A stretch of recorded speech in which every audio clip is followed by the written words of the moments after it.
what's up everybody? This is Chris from Fine Motor Skills and here with Mark, and we are playing with this 1984 Cutlass again. We're putting some headers on our Oldsmobile 403, and we've come across quite a few little issues and a couple of things that we needed to kind of get around. So I'm going to flip this camera around and show you real quick here. So here's the engine bay. As you can see, we had to remove the brake booster, which is here. There's 4 bolts, pretty easy to get out.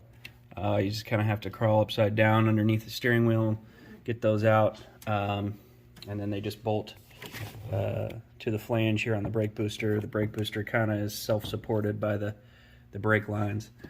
We also had to take off the steering shaft.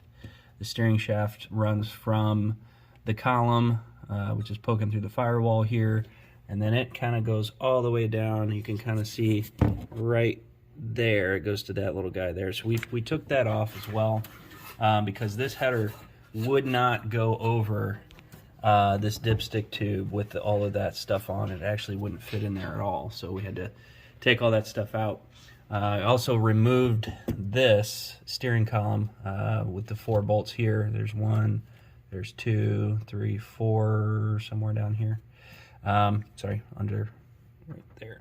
And again, that just pops out. There's some collar bolts underneath the steering column that you have to take out, and then you have to drop the collar. The whole steering column drops out, and then you pull it out from the firewall. And then that header will go down in there, and even though it was a giant pain in the butt. So, and lift the engine up. And we also had to lift the engine up. That's right. So we had to unbolt the engine from the mounts, which are down under there, and on the other side as well. And we had to get that out. So anyway, just wanted to go through that with you real quick. Also, quick review, I guess, on some headers. So we bought originally these Flowtech headers. Flowtech. They come from Holly. They're not made by Holly. They're made by China, and they suck. And so when I first went up under the car to install this on the passenger side, you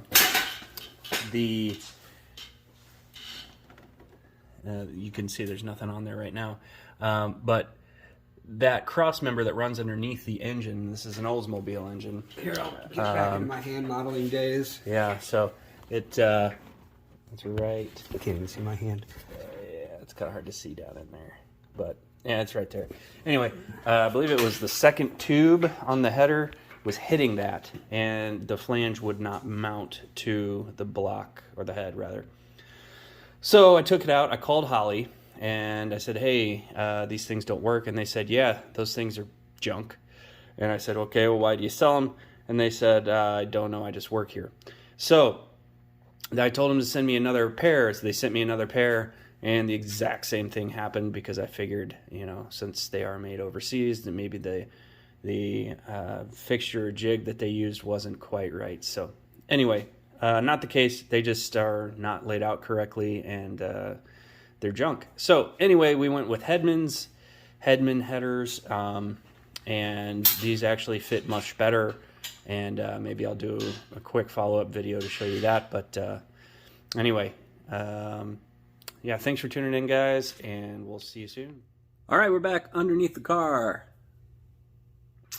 and I've got the Flowtech header here that I was talking about before, and I also had the have the Hedman header right next to it, so I can kind of show you guys what I'm talking about here, a little bit of a comparison. So let me get this spun around and get in place, and I'll show you what we're talking about here. Oh, it's worth mentioning that also you do have to take out the oil filter housing to fit this one up in there. Yeah, Mark's got it there.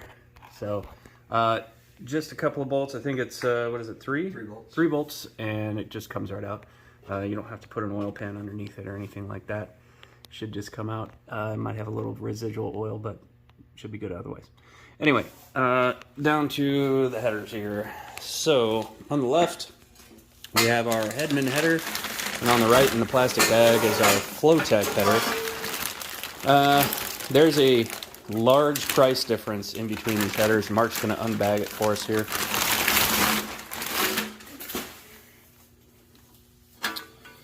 And there is a reason for that price difference. So, Here's one of them. just visually, you can see that the pipes on the left-hand side, which is the Hedman header, are much closer together than the pipes on the right-hand side, which is the Flowtech. So, yeah, when we're running into this cross member, which is right here, up in here, that is what's causing that issue. All of these pipes are way more spread out, and it's that one that he's pointing to that gets in the way of that cross member. So as you can kind of see on the Hedman here on the left, that one's quite a bit farther over this way. And this one's kind of sticking out right here, which I believe that was the interference point right there. The other difference is the flange on the end. So this has a nice kind of rounded ball flange on the end of it. You can kind of tell there, sort of oval shape. This one is just a flat, straight flange, and so that's not going to seal nearly as well to any kind of aftermarket or existing exhaust systems. Also, it seems like the coating on these is quite a bit better on the Hedmans than the Flowtechs. It's hard to tell in the video, but these are ceramic coated headers, and this seems to be quite a bit better quality than this. So don't buy these unless you want to notch the frame to clear that tube.